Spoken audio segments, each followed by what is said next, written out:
Bienvenue dans le nouvel épisode de Cuisiner avec Chemise Rose. C'est moi, Chemise Rose. Vous pouvez voir l'attention aux détails et les accessoires. Du coup, j'ai beaucoup de légumes à cuisiner parce que j'avais la flemme de cuisiner et du coup maintenant ils vont bientôt se perdre. Donc on va cuisiner tout ça ensemble. Donc je me suis acheté un nouveau couteau. Donc on va voir sa puissance à l'instant.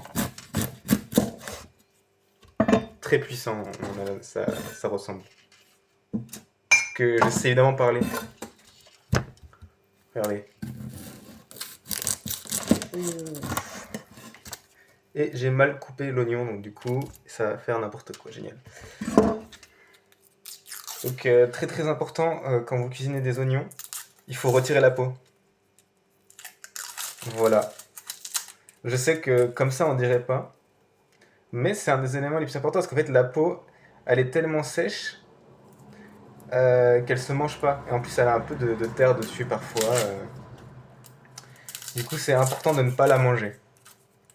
Voilà. Donc aussi, par exemple, quand vous mangez un yaourt, très important, il faut retirer l'opercule et ensuite utiliser une petite cuillère pour manger le yaourt, l'intérieur, ce qui est ce que l'on appelle yaourt. En fait, l'extérieur, on appelle ça la peau, on appelle ça un pot. Et c'est à l'intérieur où il y a le yaourt. Aussi, ensuite, le pot, ou la peau, ça dépend un peu d'où vous venez, comme ce que vous dites, vous la jetez dans la poubelle jaune. Donc ensuite, les éboueurs vont aller récupérer les poubelles et faire le tri. Enfin, vous faites le tri. Donc pour couper, moi, j'aime bien couper. Comme ça, là, pouf, pouf. Ah, c'est comme dans du beurre, c'est incroyable. Tac, et ensuite, en petit dé.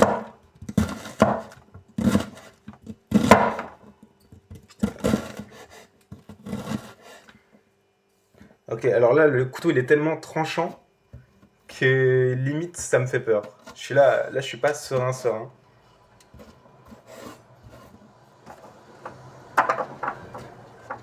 Attends, je sais pas ce que j'ai aujourd'hui, je vois rien sans mes lunettes.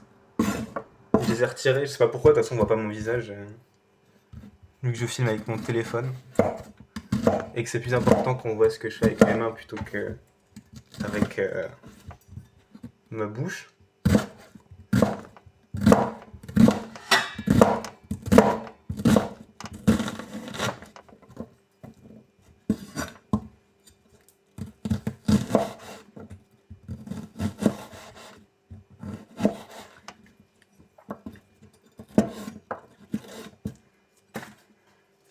Ouah.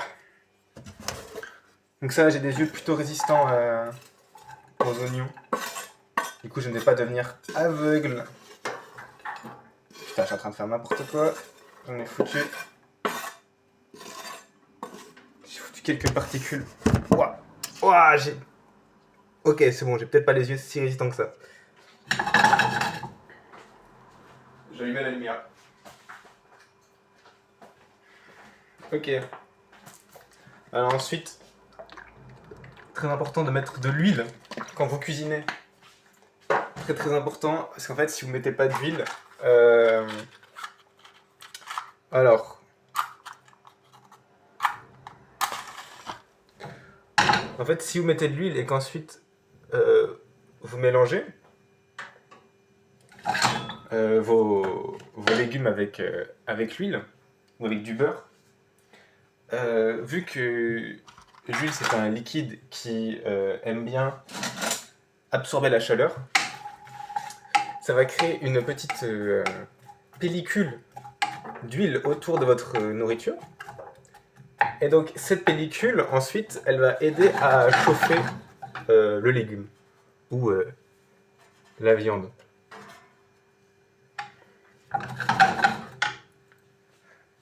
Donc il va falloir que je précise que c'est l'épisode où Chemise Rose vous apprend comment on cuisine. mais en vous parlant comme si vous étiez des débiles. Parce qu'en fait, si je le précise pas, vous allez pas comprendre et vous allez juste penser que je vous pense que vous êtes con. Je pense pas que vous êtes con, mais c'est juste que c'est plus marrant comme ça.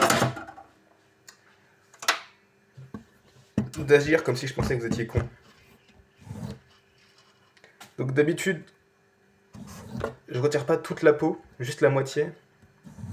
Mais bon, vu que ça fait un petit moment que la courgette elle est au frigo, on va retirer toute la peau comme ça au moins. Il n'y a pas de...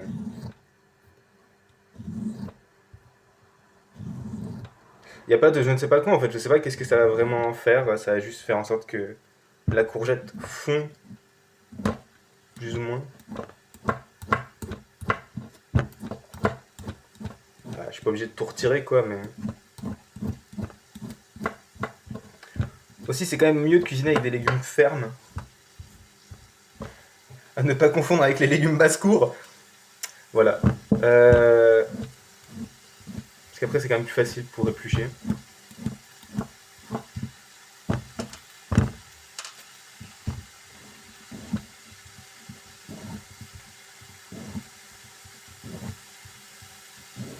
J'espère que vous appréciez le cooking show. D'habitude je mets de la musique, mais là du coup je peux pas vraiment mettre de la musique. Donc je filme chacun de mes faits et gestes. Donc je vais vous raconter un peu ma vie en ce moment. Il y a un de mes potes, Louis, qui m'a dit « Hey, t'es libre ou pas tel jour ? Entre tel jour et tel jour ?» Et donc je sais que tel jour et tel jour, c'est très proche de son anniversaire, quoi. Il m'avait dit 17 et 18. Donc moi je suis né le 19 et lui il est né le 16 de ce mois-là. La même année. Et donc moi je me dis, bah, il veut m'inviter pour son anniversaire. Et bon, bah ça doit être le week-end, et du coup il peut pas m'inviter pour le jour même. Du coup je dis, bah oui, carrément, je peux venir à ton anniversaire. Et il me fait, non, ce n'est pas pour ton anniversaire, c'est pour que... c'est pour qu'on aille au festival de la BD engagée. Et donc le festival de la BD engagée, c'est au Metz-sur-Èvre, et concrètement, ça présente des BD qui sont engagés politiquement pour l'écologie ou pour d'autres trucs.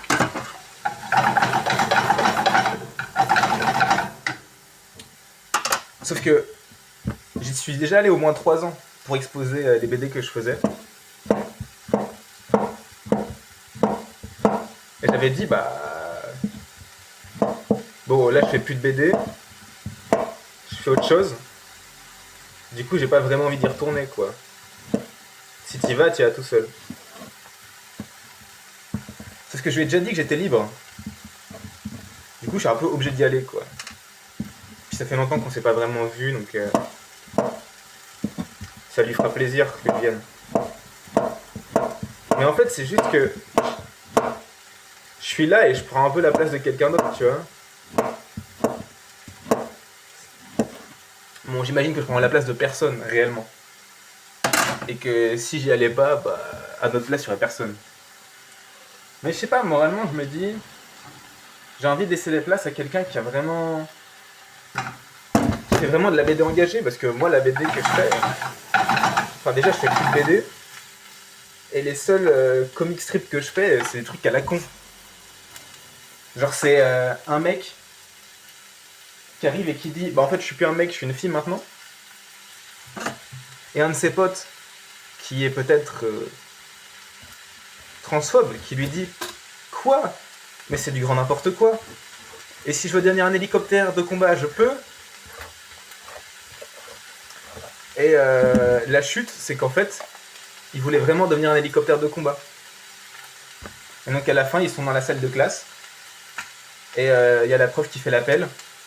Et lui, c'est un hélicoptère de combat. Parce qu'il a transitionné en hélicoptère de combat. C'est ça la blague, et c'est tout pourri. Voilà, c'est pas très drôle. Il y a aucun engagement là derrière. Moi, j'arrive, les mecs, ils ont fait des BD reportages sur...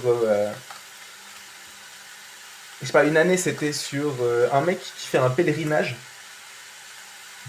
Et pendant son pèlerinage, métaphoriquement, il invite des gens pour faire des entrevues.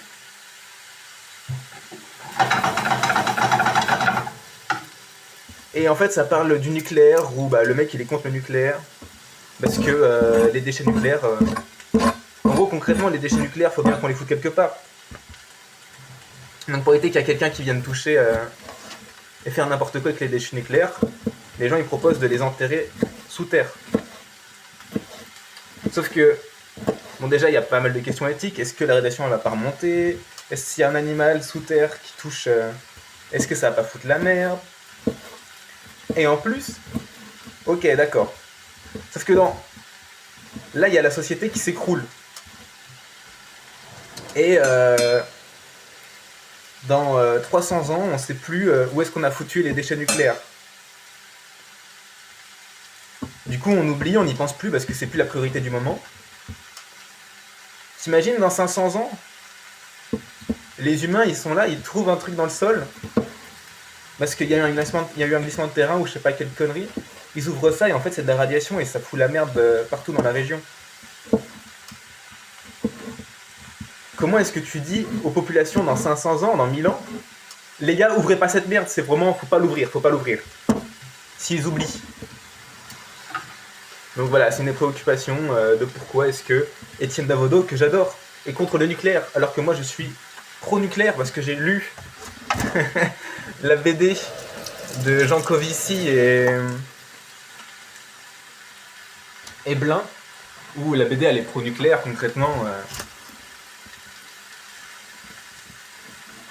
et où ça m'a un peu convaincu.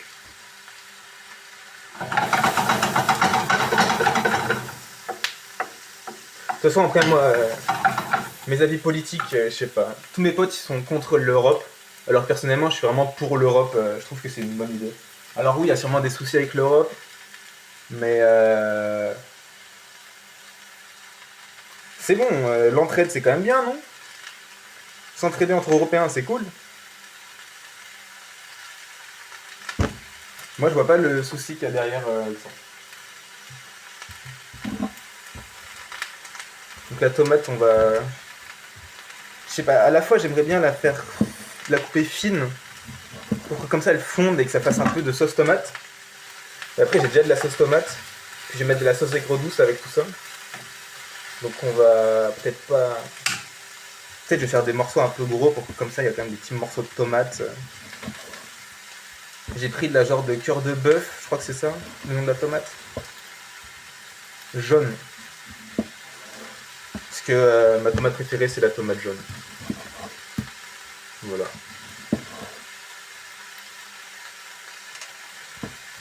Donc là elle est bien, elle est un peu charnue comme ça là. Je pense qu'elle sera très très bonne.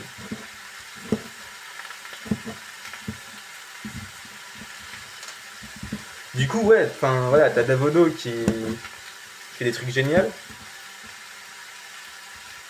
T'as plein d'autres gens qui font des trucs géniaux et moi je suis là. Après, je dis pas, hein, Samuel et Trevor c'est très sympa. Sauf que Samuel et Trevor, on l'a terminé il y a 3 ans quoi. Il y a 3 ans, qu'est-ce que j'étais con. Après, oui, enfin, je pense qu'on aura tous le même avis. Il y a 3 ans, on était tous cons. Enfin, je pense que si dans la vie, quand tu repenses à toi d'il y a 10 ans, et que tu ne te dis pas que tu étais très très con, t'as raté ta vie, mon pote. T'as pas évolué.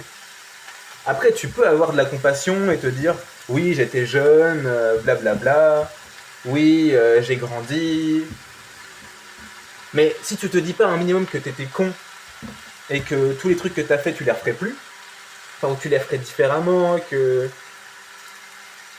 Enfin, oui, faut pas non plus se châtier constamment et se dire ah, je suis trop une merde, j'ai fait n'importe quoi. Bon, ma poêle est beaucoup trop petite. Mais. Je sais pas. Ça veut dire que t'as pas évolué ou alors que. Je sais pas. Je vais vous montrer ce que j'ai fait. Non, là j'ai pris une photo. Ça... Je sais pas comment est-ce qu'on tourne. Bon. Voilà. Ok, ouais. Pour l'instant, c'est juste des légumes qui sont dans une poêle. J'ai rajouté des épices et d'autres trucs. J'ai aussi changé de poêle, je pense.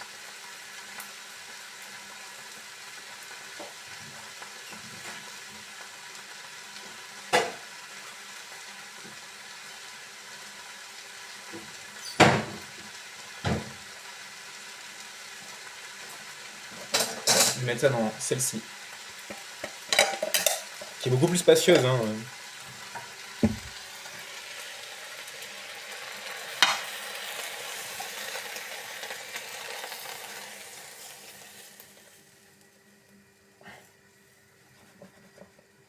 Ok.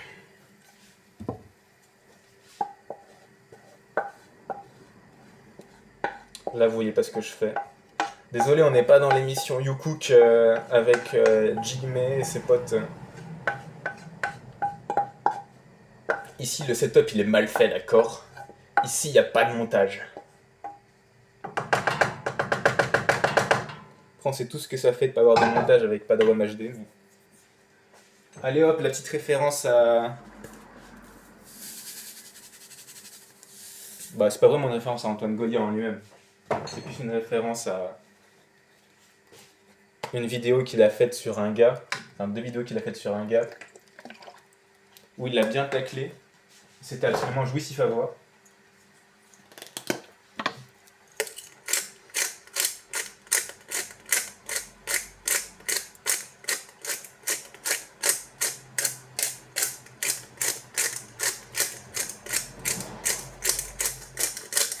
Tac. Et on va mettre du piment fort. Ah non, peut-être de... Ouais, je vais mettre un peu de curry indien et du piment fort.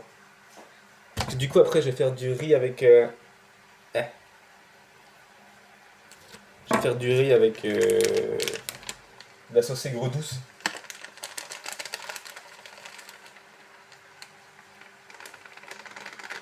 Voilà.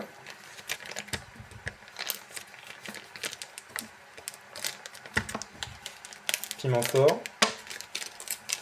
Je mets aussi pas mal de poivre, parce que j'adore le poivre. Hop.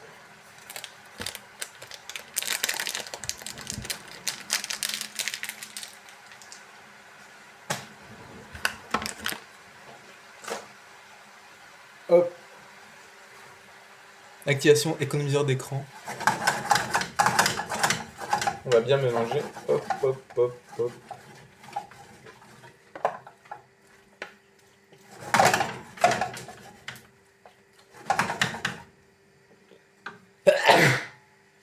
Et on va mettre ça. Maintenant, je vais vous montrer comment on coupe un radis. Non, c'est pas un radis, c'est un chou rave.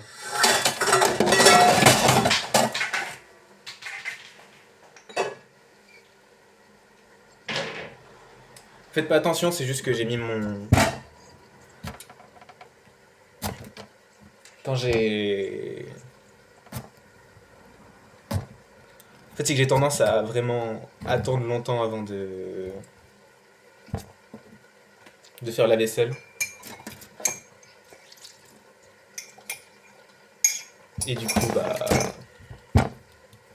Là, j'avais entendu trop longtemps. Donc là, j'ai tout lavé. Sauf que j'ai mis un peu n'importe comment, et donc là, ça s'est cassé la gueule.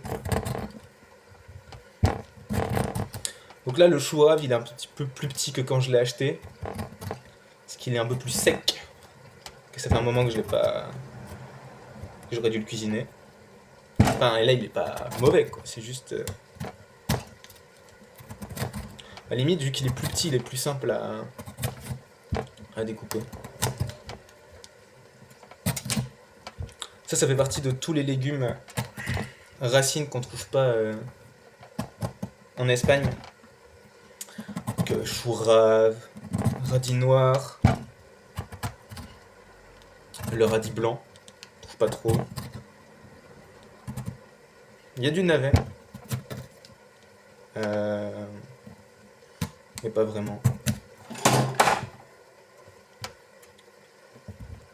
Après, il y a quand même des petites surprises, genre du chou, genre le chou chinois, il y en a.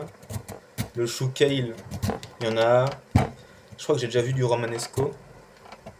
Après, ça dépend des régions, hein. Moi, j'étais en Estrémadure avec ACRS. C'est sûr qu'il y avait d'autres produits. Par contre, là-bas, qu'est-ce qu'ils en ont des conserves de poulpe ou. Enfin, de petits poulpes, de tout petits poulpes. Qu'est-ce que c'est bon à la sauce galicienne. En Galice, il y a pas mal de. Ça mange pas mal de poulpe. Parce qu'il y a une petite tradition maritime assez importante là-bas. Je commence à avoir chaud.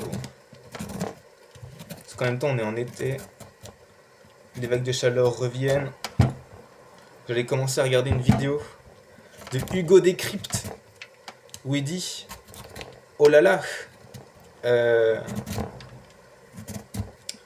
apparemment El Niño, le phénomène El Niño La Niña va revenir en Godzilla. Vous vous rendez compte? Godzilla. Non mais Godzilla les gars, Godzilla. En fait je meuble, je sais pas quoi dire donc je meuble.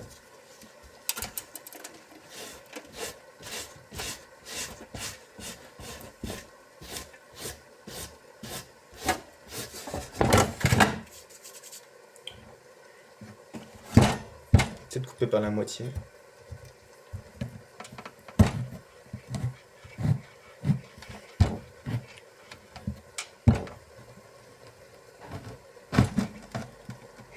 T'as imaginé comment j'aurais galéré si j'avais pas un couteau qui tranche autant?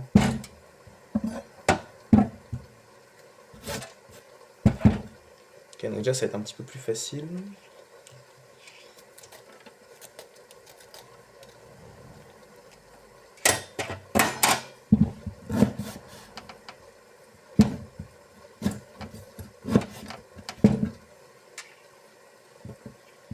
Ok.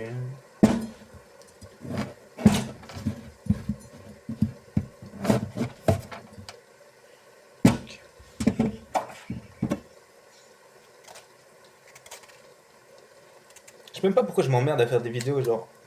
J'aime même pas tellement faire des vidéos en plus. Genre j'ai pas cette fibre de performeur, de ah je sais exactement quoi dire, comment. Genre je le fais juste pour le faire. Quand j'étais gamin, j'étais vraiment fan, j'avais envie de faire des vidéos, j'avais envie d'être youtubeur.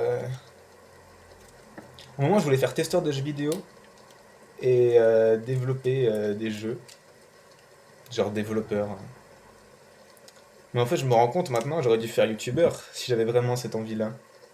Vu que la majorité des youtubeurs qui font du gaming, ils s'attellent aussi à faire du remaking, du développement, ou même les développeurs qui se mettent à faire des vidéos pour que leurs jeux deviennent plus connus. Mais c'est fou comment, quand j'étais gamin, ouais, développeur de jeux vidéo, c'était pas tant que ça un métier. Maintenant plus, bah après évidemment les jeux vidéo ça existe depuis longtemps, donc c'est sûr que c'est aussi milieu social, tout ça. Mais c'était beaucoup moins vu comme un métier quoi, comme youtubeur ou ce genre de conneries. Il paraît qu'avec l'IA, il y a beaucoup de métiers qui vont disparaître. Et que 70% des métiers de demain n'existent pas encore aujourd'hui. À voir. Hein. Parce que j'imagine qu'ils disaient ça aussi avec la révolution industrielle. Ouais, bon, maintenant que je dis ça à voix haute, c'est sûr que la révolution industrielle, ça a créé pas mal de métiers, donc je dis un peu n'importe quoi. Mais ouais, est-ce que les métiers qui ont été créés sont clairement mieux que les anciens? Je ne sais pas. Après, j'imagine qu'il n'y avait pas trop d'ostéopathes pré-révolution industrielle. Il y en avait sûrement pas beaucoup après la révolution industrielle, directement après. Euh, Ça a contribué à la création des ostéopathes. Et je meuble tellement, je sais même pas ce que je suis en train de faire. Je parle pour parler. Je me sens comme un politique. Je suis tellement subversif et marrant. J'ai fait une blague sur les politiques. Regardez comment je suis. Comment j'ai les pieds sur la terre. Et comment moi on me la fait pas. Non mais de toute façon, la droite, la gauche, c'est tous les mêmes, non? Ah putain. Ah.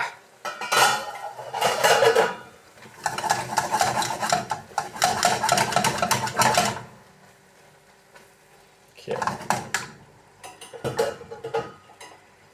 Ok, alors en fait le délire c'est que... Y a plus le pommeau. Du coup je suis obligé de... Faut que je suis obligé de prendre comme ça là. Avec 3 ou 4 doigts. Et vu que j'ai les mains mouillées, c'est un peu compliqué. Donc alors, radis, vous pouvez couper comme vous voulez, en dés, en petits lamelles fines.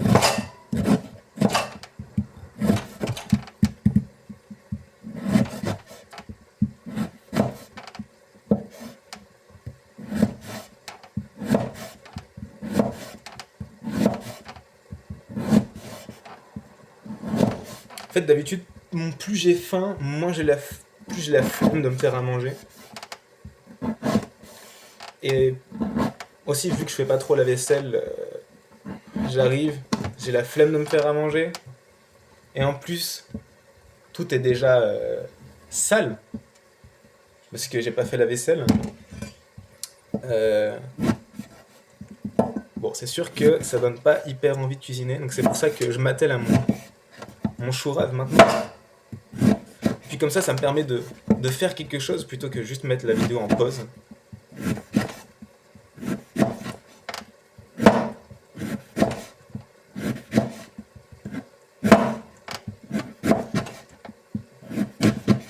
J'aurais quand même préparé mon riz là.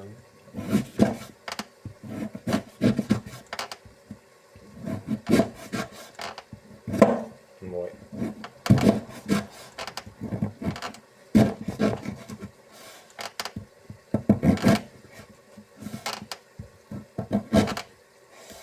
Ok.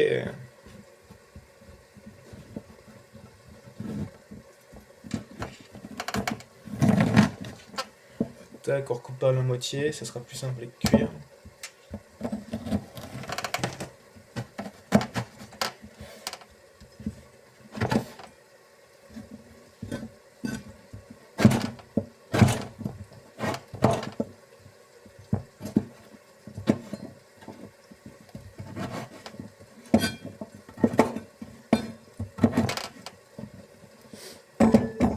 Ok. Alors, est-ce que je cuis d'abord mon riz ou est-ce que je cuis d'abord ces légumes?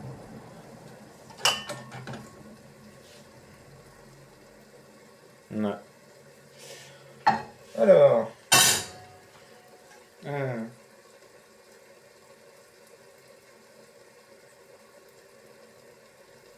fait, là, je suis en train de me dire, je pourrais très bien cuire mon riz dans cette poêle plutôt que ça, et ensuite, quand je retirerai mon riz, je pourrais faire cuire ces légumes dedans. Ce qui serait quand même plus économe en plat. Mais enfin, chemise rose, comment vas-tu faire cuire du riz dans une poêle? Bah, c'est comme dans une casserole, mais c'est juste que c'est dans une poêle, quoi. Y a pas trop de différence. Moi, j'ai bu beaucoup de riz. Du coup, on va être parcimonieux.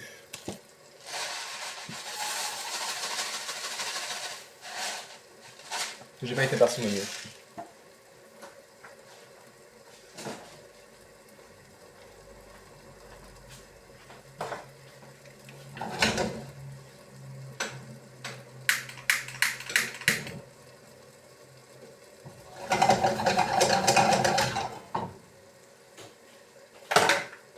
Ok, donc la technique c'est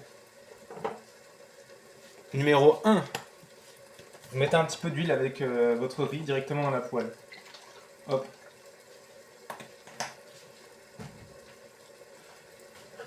Et vous faites, alors pas vraiment frire hein, le riz, mais plus revenir dans la poêle quoi. Avant, si vous avez de l'oignon, vous pouvez faire revenir avec un peu d'oignon, mais c'est pas 100% utile. Surtout que moi j'ai déjà mis de l'oignon dans le premier plat, donc j'ai pas non plus dépensé tout mon oignon dans ce plat-là uniquement. Moi je vais plutôt mettre de l'ail, parce que l'ail c'est tellement bon.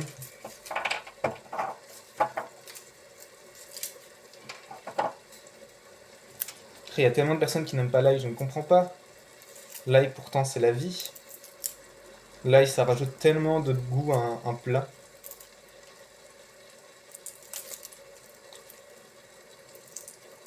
Ou alors vous pouvez mettre de l'ail avec de la sauce tomate, ça c'est génial. Vous pouvez mettre de l'ail, genre vous coupez votre ail, et ensuite par la moitié, et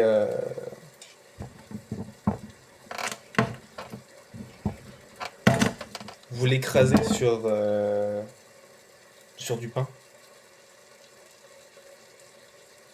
C'est toujours très très bon avec du pain, un peu de sauce tomate ou je sais pas, n'importe quoi en vrai. Le mec a aucune inspiration. Putain, t'écrases ou t'écrases pas toi? Tiens.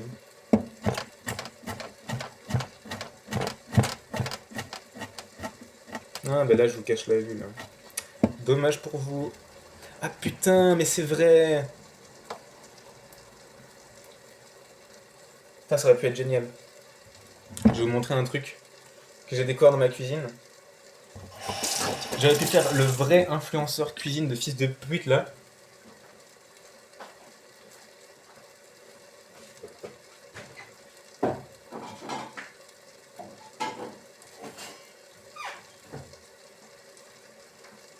Regardez ce que j'ai. L'ustensile du chétan. Quand ils coupent là leurs petits légumes, tac tac tac tac tac tac. Et ensuite ils récupèrent comme ça. Et ils mettent ça dans leur plat. Je déteste les gens qui font ça. C'est tellement le petit joujou là, le petit gadget pour cuisiner. C'est du grand, ça ne sert à rien, ça ne sert à rien, vraiment.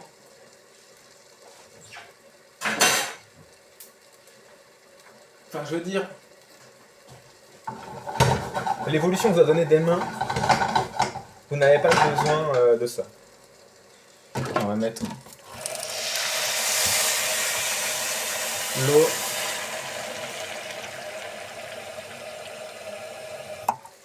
Hop.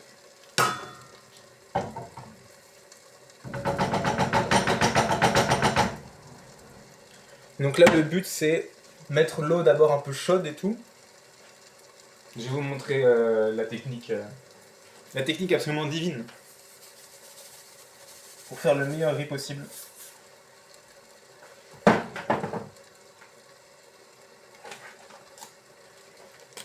Un petit peu de curry indien avec le riz.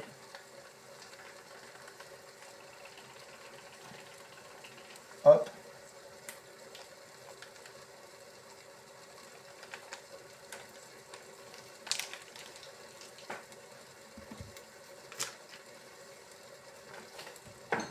Et un petit peu de cannelle.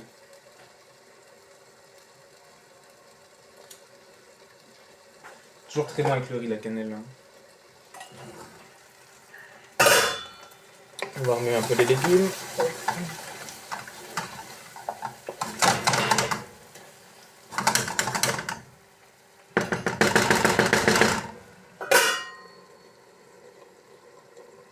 On mélange un petit peu.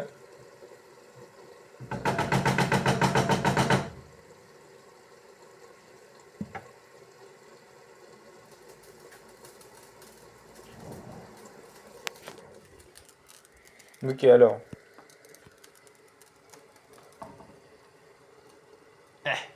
Voilà.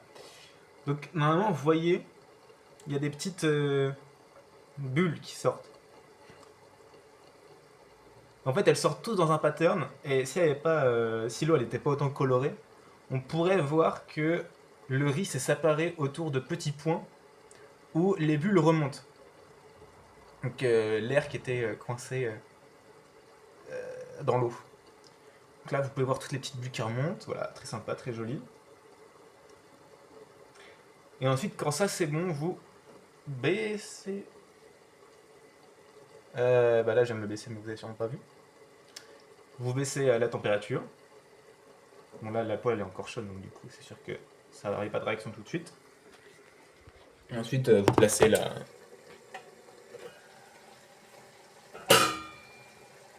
le couvercle. Puis je vais mettre pause et puis on verra ce que ça donne.